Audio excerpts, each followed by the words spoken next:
గజం కేవలం 23,000 రూపాయలతో 165 గజాల భూమి కేవలం 38 లక్షలు మాత్రమే. గోలీ సోడా చూస్తే ఎవరైనా టెంప్ట్ అయిపోతారు. గోలీ సోడా చూస్తే చిన్ననాటి జ్ఞాపకాలు కూడా అలా అలా గుర్తొచ్చేస్తూ ఉంటాయి. గోలీ సోడా కొట్టి బాటిల్ దించకుండా గడగడా తాగేస్తుంటే ఆ టేస్ట్కి ఆ మజాయే వేరు కదా. సో ఇప్పుడైతే చిన్నప్పుడెప్పుడో గోలీ సోడాలు తాగాం కదా, అది వేరు. ఇప్పుడు దానికి కొత్త హంగులతో కొత్త కొత్త ఫ్లేవర్స్లో గోలీ సోడాలు వస్తున్నాయి కాబట్టి సో ఇప్పుడు మనం వైజాగ్లో అడవివరంలో ఉన్న లూప్స్ గోలీ సోడా యూనిట్కి వచ్చేసాం. ఇక్కడ 6 ఫ్లేవర్స్లో మనకి గోలీ సోడా దొరుకుతుంది. సో ఈ యూనిట్ని ఒకసారి విజిట్ చేద్దాం. సీసా నుంచి ఆ లిక్విడ్ ఫిల్ చేసే వరకు ఉన్న ప్రాసెస్ అంతా కూడా నేనైతే ఇప్పుడు యూనిట్లో చూపించబోతున్నాను.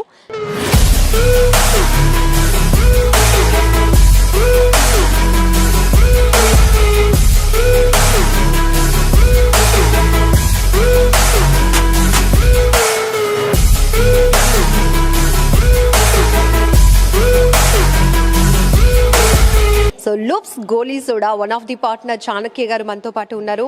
హాయ్ చాణక్య గారు. హాయ్ లక్ష్మి గారు, ప్లీజ్ వెల్కమ్ అండి. ఇదే మా లూప్స్ గోలీ సోడా యూనిట్. సో యూనిట్ చూసేద్దాం రండి.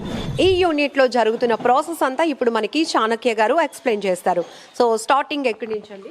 యాక్చువల్లీ మనకి ఇక్కడ బాటిల్స్ అనేవి ప్లేస్ చేస్తామండి. ఫస్ట్ ఆఫ్ ఆల్ అక్కడ బయట నుంచి ఎంటీ క్రేట్స్ ఏమైనా వస్తే ఫస్ట్ రాగానే దాంట్లో ఉన్న ఏమైనా రిమైనింగ్ లిక్విడ్ గట్రా ఏమైనా ఉండిపోతే అవి అన్నది మనం బయట పారేస్తాం. బయట పారేసాక ఫస్ట్ ఆఫ్ ఆల్ నార్మల్ వాటర్తో క్లీన్ చేస్తాం, సోప్ ఆయిల్ గట్రా వేసి. సో ఆ వాటర్లో క్లీన్ చేశాక బ్రషింగ్ కూడా, అంటే పైన అవుటర్ సర్ఫేస్లో కూడా ఏమైనా ఉండిపోతే అవి కూడా చిన్న చిన్న బ్రషెస్తో క్లీన్ చేస్తారు. సో బాటిల్ క్లీనింగ్ ప్రాసెస్లోనే చాలా హైజీనిక్గా మెయింటైన్ చేస్తున్నారు, చాలా కేర్ కూడా తీసుకుంటున్నారు. ఫస్ట్ అక్కడ కోల్డ్ వాటర్తో మామూలు బాటిల్స్ అన్ని డిప్ చేసి క్లీన్ చేశాక సో ఇక్కడ మన దగ్గర రిన్సర్ ఉంటుంది, 2 స్టేజ్ రిన్సర్ అన్నది. సో ఈ రిన్సింగ్ మిషన్లో మనం బాటిల్స్ అన్ని ట్రేస్తో పెట్టి ట్రేస్తో పెట్టి మనం ఆన్ చేయండి అమ్మా. బాటిల్ లోపల సర్ఫేస్ ఇక్కడికి వచ్చేసరికి అవుటర్ లోపల అంటే ఇన్నర్ సర్ఫేస్ కూడా క్లీన్ అవుతుంది. బట్ ఏంటంటే చిన్న చిన్న పార్టికల్స్ ఉంటాయి. ఆ పార్టికల్స్ రిమూవ్ అయిపోవడానికి కానీ అవి బయటికి రావడానికి కానీ ఫోర్స్గా వాటర్ అనేది కంపల్సరీగా కొట్టాలి. సో దట్ మనం రిన్సింగ్ మిషన్ అనేది ఇన్స్టాల్ చేసుకుని ఉన్నాం. సో రిన్సింగ్ మిషన్లో ఏమవుతుందంటే లోపల ఫస్ట్ స్టేజ్లో మనకి ఇన్నర్ సర్ఫేస్ అనేది మొత్తం క్లీన్ అవుతుంది. సో ఈ ఇన్నర్ సర్ఫేస్ మొత్తం క్లీన్ అయ్యాక సెకండ్ స్టేజ్కి వెళ్ళేసరికి మాత్రం అవుటర్ సర్ఫేస్ కూడా క్లీన్ అవుతుంటుంది. సో దట్ మనకి బాటిల్ అన్నది ఇక్కడే ఫుల్ ప్లెడ్జ్డ్గా క్లీన్ అయిపోయి ఉంటుంది. ఎందుకంటే ఫస్ట్ స్టేజ్ అన్నది మనం సోప్ వాటర్తో లిక్విడ్ క్లీన్ చేస్తాం. సో దట్ తర్వాత మనం రిన్సింగ్ యూస్ చేస్తాం. తర్వాత అవుటర్ సర్ఫేస్ కోసం మళ్ళీ సెకండ్ స్టేజ్ రిన్సింగ్ యూస్ చేస్తాం. తర్వాత అప్పుడు లాస్ట్ ఫైనల్ అండ్ స్టేజ్కి వచ్చేసరికి థర్డ్ స్టేజ్ అనమాట. దాంట్లో మనం ఏం చేస్తామంటే హాట్ వాటర్ ఫుల్ బాయిల్డ్ అంటే పలానా డిగ్రీస్ ఉన్న హాట్ వాటర్ని తీసుకుని వచ్చి దాంట్లో డిప్ చేసి ఫుల్ ప్లెజ్డ్గా క్లీన్ చేస్తాం. సో దట్ ఎందుకంటే గ్లాస్ అన్నది అందరికీ తెలిసిన విషయమే, హాట్ వాటర్తో కంపల్సరీ క్లీన్ చేస్తే అప్పుడు ఫుల్ ప్లెజ్డ్గా ఇది అవుతుంది. సో మనం ఇక్కడ క్లీనింగ్కి వచ్చేసరికి ప్రతిసారి మనం ఒక సెట్ నెంబర్ ఆఫ్ క్రేట్స్ పెట్టుకుంటాం. ఇప్పుడు ఫర్ ఎగ్జాంపుల్ అంటే ఒక టబ్లో మనం వాటర్ వేసాం అనుకోండి, దాంట్లో మ్యాక్స్ టు మ్యాక్స్ ఒక 3-4 క్రేట్స్ అనమాట. ఆ వాటర్ అనేది మళ్ళీ వంపేసి మళ్ళీ క్లీన్ వాటర్ తీసుకుంటాం. సేమ్ అదే విధంగా హాట్ వాటర్ కూడా అలానే.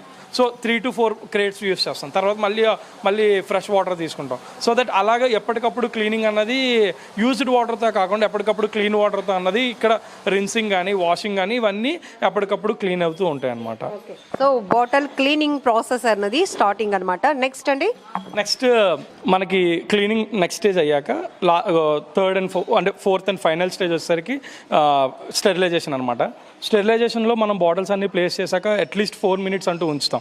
సో దట్ ఆ 4 minutes ఉన్నాక అది అలాగా స్టెరిలైజేషన్ అయిపోద్ది. ఆఫ్టర్ స్టెరిలైజేషన్ మనం బాటిల్స్ అన్నది ఇక్కడ ప్లేస్ చేస్తాం. ఇదిగోండి, ఇప్పుడు ఫర్ ఎగ్జాంపుల్ ఎంత లిక్విడ్ ఉన్నా చూడండి, ఇప్పుడు బాటిల్ అంతా క్లీన్ అయిపోయింది. మన బాటిల్స్ అంటూ క్లీన్ అయిన ఫుల్ ప్లెజ్డ్గా క్లీన్ అయిపోయాక అప్పుడు మనం సిరప్ ఫిల్లింగ్ సెక్షన్ కంటూ తీసుకొస్తాం అనమాట. సిరప్ ఫిల్లింగ్ సెక్షన్లో ఎలా అంటే ఒక్కొక్క ఫ్లేవర్కి ఒక్కొక్క మెషిన్లా ఉంటుంది. సో దట్ మనం ఏం చేస్తామంటే ఒక్కొక్క బాటిల్లో set and ML of liquid అంటూ మనం ఫిల్ చేస్తాం. సెట్ అండ్ ఎంఎల్ అన్నది మనం అలాగా ఫిల్ చేస్తూ ఉంటాం. సో ఏంటంటే ఇక్కడ మనకి సిరప్ అన్నది ఫిల్ అవుతుంది. సిరప్ ఫిల్ అయ్యాక అప్పుడు మనం గ్యాస్ అంటూ ఫిల్ చేస్తాం. గ్యాస్ ఫిల్ చేశాక అప్పుడు సోడా అన్నది ఫిల్ చేస్తాం. సో మనకి ఏంటంటే సోడా అన్నది అప్పుడుకి కంప్లీట్ ప్రొసీజర్ అంటూ అయిపోద్ది అనమాట. సో మనం ఇక్కడ ఎన్ని ఫ్లేవర్స్లో ఇస్తున్నామండి? యాజ్ ఆఫ్ నో మనం 6 ఫ్లేవర్స్లో అవైలబిలిటీలో ఉన్నామండి. 6 ఫ్లేవర్స్ కాకుండా ఇప్పుడు సమ్మర్ సీజన్ వచ్చింది కాబట్టి we are planning to introduce some new flavours అనమాట. ఫ్లేవర్స్ ఏంటి? యాక్చువల్లీ మనం లైమ్, ఆరెంజ్, కాలాకట్ట, బ్లూబెర్రీ, మళ్ళీ స్ట్రాబెర్రీ, మళ్ళీ కోలా, ఈ 6 ఫ్లేవర్స్లో మనం ఉన్నాం. యాక్చువల్లీ మింట్ ఒకటి ఆల్రెడీ ఇంట్రడ్యూస్ చేసాం, అది బాగుంది.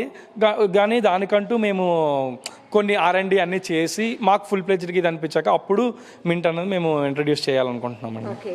సో అంటే సోడా అంటే ఇప్పుడు కలర్ సోడాస్ కొంచెం స్వీట్నెస్ వస్తున్నాయి కాబట్టి డయాబెటిక్ పేషెంట్స్ కూడా తాగొచ్చా? యాక్చువల్లీ మనం డయాబెటిక్ పేషెంట్స్ కోసం అంటూ మనం తయారు చేస్తున్నామండి. యాక్చువల్లీ ప్రెజెంట్ ఏంటంటే మార్కెట్లో ఏవైతే బెవరేజెస్ ఉన్నాయో వాళ్ళంటూ అంటే కాస్ట్ సేవింగ్స్ కోసం వాళ్ళు ఏం చేస్తుంటారంటే సడన్ కెమికల్స్ అంటూ ఉంటారు, లైక్ చాక్ పౌడర్ అని, లేకపోతే షుగర్కి సబ్స్టిట్యూట్స్ కానీ అవి యూస్ చేస్తూ ఉంటారు. వాళ్ళు అవి యూస్ చేయడం వల్ల ఏంటంటే వాళ్ళు కాస్ట్ రిడక్షన్ సేవ్ అవుద్ది. సో దట్ వాళ్ళు దాన్ని అంటే బెవరేజ్కి ఎక్కువ మార్జిన్ కంటూ సేల్ చేసుకుంటారు. మనం అంటూ అలా కాదనమాట. Set and ML of liquid అంటే షుగర్ సిరప్ కూడా సెట్ అండ్ ఎంఎల్ అంటూ మనం యూస్ చేస్తూ ఉంటాం. ఆ ఎంఎల్ ఏదైతే ఒక కామన్ మ్యాన్కి లైక్ ఈవెన్ డయాబెటిక్ పేషెంట్ కావని అది ఎంత ఎంఎల్ అయితే వద్దు అంటే ఎంత ఎంఎల్ వరకు వాళ్ళు కన్జ్యూమ్ చేయొచ్చో ఒక డైలీకి ఒక సోడాకి ఎంత రిక్వైర్మెంట్ ఉంటుందో సో దాన్ని బట్టి మనం అంటూ షుగర్ సిరప్ని దాంట్లో ఫిల్ చేస్తాం అనమాట, ఎసెన్స్ దాంట్లో. సో అంటే ఎన్ని సోడాలు తాగొచ్చు ఒక రోజుకి? యాక్చువల్లీ లిమిట్లెస్ అండి ప్రెసెంట్. అంటే దానివల్ల ఏమి ప్రాబ్లం ఏమి లేదు. యాక్చువల్లీ మీరు ఒక కలాకండ్ స్వీట్ ఒక 60 grams కలాకండ్ స్వీట్తో క్యాలిక్యులేషన్ చేస్తే మన సోడాలో ఒక స్వీట్లో ఉన్న 10% ఆఫ్ ది షుగరే ఇందులో ఉంటుంది అనమాట. So that it's free. Diabetic patients కూడా వాళ్ళు కళ్ళు మూసుకున్నట్టు తాగొచ్చు. ఓకే. సో ఇప్పుడు ఒక బాటిల్ సోడా మీరు ఎలా చార్జ్ చేస్తున్నారు? Like as of now we are charging 2 types అండి. Like one of the main 2 types ఎలా అంటే మనం రెస్టారెంట్స్లో ఈవెన్ అంటే ఒక స్పెసిఫిక్ రెస్టారెంట్స్ అంటూ ఉంటాయి కదా, వాటిల్లో మనం ఏంటంటే 30 రూపీస్కి ఇంట్రడ్యూస్ చేయడం జరిగింది. లైక్ చాలామంది ఫ్రాంచైజీస్ వాళ్ళు చాలామంది ఉంటారు, వాళ్ళకి కానీ లేకపోతే మనం డైరెక్ట్ సెల్లింగ్ పాయింట్స్ కానీ ఇవన్నిటిలో మనం ఒక్కొక్క యూనిట్ అన్నది ఒక్కొక్క బాటిల్ ప్రైస్ అనేది 20కి మనం సేల్ చేయడం జరుగుతుందండి. సో ఒకప్పుడు సోడా అయితే చీప్ అండ్ బెస్ట్ అండ్ అందరూ అవైలబుల్ ప్రైస్లో ఉండేది కాబట్టి ఇప్పుడు ఒక బాటిల్ 30 రూపీస్ పెట్టి సోడా తాగాల అని డౌట్ వచ్చిన వాళ్ళకి మీరు ఏం చెప్తారు? ఇప్పుడు మీకు ఆల్రెడీ నేను మొత్తం చూపించడం అయితే జరిగింది. లైక్ అంటే మీరు ఏ సోడా కంపెనీ తీసుకొనియండి, వాళ్ళు ఏంటంటే కాస్ట్ సేవింగ్ అంటూ లైక్ హైజీన్ అన్నది అసలు మెయింటైన్ చేయరు. అది 100కి 200% అందరికీ తెలిసిన ఫ్యాక్ట్. అది యాక్చువల్లీ గోలీ సోడా అనే కాకుండా లైక్ ఏ గ్లాస్ బాటిల్లో మన ఓల్డ్ జనరేషన్స్తో పోలిస్తే మన ప్రెసెంట్ కరెంట్ జనరేషన్ వచ్చేసరికి వాళ్ళకి బాటిల్స్ అంటే గ్లాస్ బాటిల్స్ మీద అభిప్రాయం పోయింది కేవలం బికాజ్ ఆఫ్ హైజెనిక్. అది వాస్తవమా కదా మీరే చెప్పండి. సో హైజెనిక్ వల్లే వాళ్ళకి ఆ ట్రస్ట్ అంటూ పోయింది. మనం ఆ ట్రస్ట్ని రీబిల్డ్ అంటూ చేస్తున్నాం.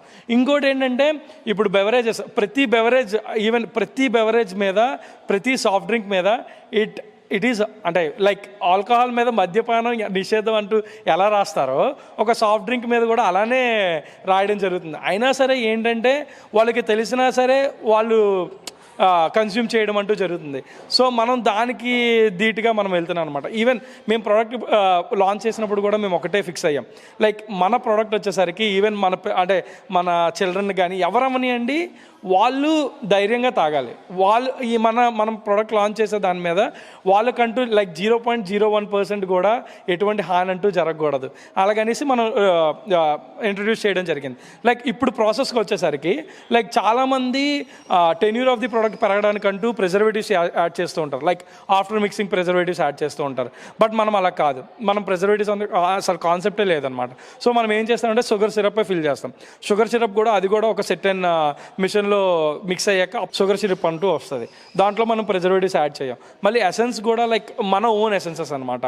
లైక్ అదంటూ కొంచెం R&D జరిగాక అక్కడ అప్పటికప్పుడు మన దగ్గర సెట్ అండ్ ఒక బాక్సెస్లా ఉంటాయి. ఆ బాక్సెస్లో షుగర్ సిరప్ అంటూ మన దగ్గరకు వస్తుంది. చాణక్య గారు జనరల్లీ సోడా అంటే డైజెషన్ కోసం ఎక్కువగా ప్రిఫర్ చేస్తూ ఉంటారు అండ్ లైక్ అది తాగితే కొంచెం బాగుంటుంది, ఫీలింగ్ బెటర్ అనిపిస్తూ ఉంటుందని. బట్ ఈ ఫ్లేవర్స్లో వచ్చేవి కూడా అంతే. యాక్చువల్లీ పాతకాలంలో ఎలా అంటే ఒక సెటన్ లెవెల్ ఆఫ్ CO2 అంటూ మెయింటైన్ చేసేవారండి. సో దట్ అందుకే అందరికీ ఎలా అంటే ఒక హెవీ మీల్ తిన్నాక వాళ్ళు ఒక బర్ఫ్ ఫీలింగ్ కోసం అంటూ మన CO2ది ఈ గ్యాస్ ఈ సాఫ్ట్ డ్రింక్ అన్నది కన్జ్యూమ్ చేస్తూ ఉంటారు. సో దట్ మనం ఏం చేసామంటే లైక్ మనం ఒక బెవరేజ్ అంటూ ఇన్స్టాల్ చేశాక అంటే ఒక బెవరేజ్ అంటూ ఇంట్రడ్యూస్ చేశాక మనం ఫస్ట్ ఆఫ్ ఆల్ చేసింది ఏంటంటే లైక్ షుగర్ సిరప్ అనమాట, తర్వాత మనకి ఎసెన్స్, తర్వాత మేము అదే ఒక సెటన్ లెవెల్ ఆఫ్ CO2 ఎంత లెవెల్ ఆఫ్ CO2 అంటూ మనం పెట్టాలి. అసలు ఎంత CO2 పెడితే ఒక నార్మల్ మ్యాన్కి అంటే బర్ఫ్ ఫీలింగ్ రావాలి, బట్ ఏంటంటే అది ఏ విధంగా కూడా వాళ్ళకి హాని అంటూ జరగకూడదు, హెవీగా జరగకూడదు. లైక్ కేవలం దానికోసం అంటూ మేము ఒక సెర్టన్ లెవెల్ ఆఫ్ ఆక్సిజన్ CO2 అన్నది మనం మెయింటైన్ చేయడం జరుగుతుంది. చాలామంది చెప్తూ ఉంటారు లైక్ CO2 వాళ్ళ దగ్గర ఎక్కువ ఉంది, మీ దగ్గర ఎక్కువ లేదు అని. వాళ్ళకి తెలియదు ఏంటంటే మనం ఈవెన్ CO2లో కూడా మనం R&D చేయడం జరిగింది. ఒక సెర్టన్ లెవెల్ ఆఫ్ ఏదైతే ఒక హ్యూమన్ కన్సంప్షన్కి ఎంతైతే సెర్టన్ లెవెల్ ఆఫ్ CO2 మంచిదో అంత CO2 మనం ప్రొడ్యూస్ చేయడం జరుగుతుంది. లైక్ చాలామంది అంటుంటారు CO2 తక్కువ ఉంది, గ్యాస్ తక్కువ ఉంది, అసలు గ్యాసే లేదని అంటారు చాలామంది. వాళ్ళందరికీ నేనైతే ఇదే క్లారిఫికేషన్ ఇస్తున్నాను. హెవీ CO2 ఈజ్ అంటే హాని కాదు ఆరోగ్యంకి, బట్ మంచిది కాదు. ఇక్కడ మనది CO2 అండ్ గ్యాస్ అన్నది ఫిల్ చేయడం జరుగుతుంది. CO2 ప్లస్ వాటర్ అన్నది, సోడా వాటర్ అన్నది మనం ఇక్కడ ఫిల్ చేయడం జరుగుతుందండి. So you can see that process as well. ఇప్పుడు ఇవ్వండి బాటిల్స్ని మనం ఫస్ట్ క్రేట్స్ అక్కడ sterilisation and after syrup filling మనకి ఇక్కడ బాటిల్స్ అంటూ రావడం జరుగుతుంది.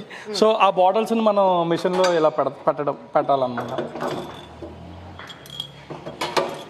బాటిల్స్ని ఇలా పెట్టాక సో దట్ మనం ఒక బటన్ ప్రెస్ చేయడం జరిగితే అది ఆటోమేటిక్గా గ్యాస్ అంటూ ఫిల్ చేసుకుంటాం.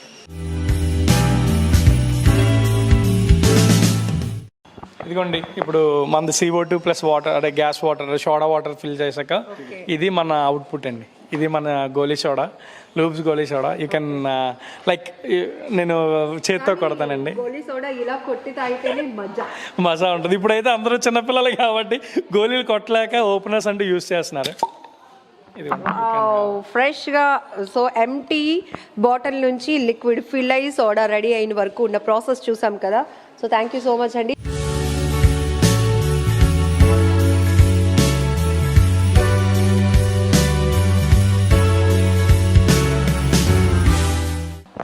చాలా బాగుంది.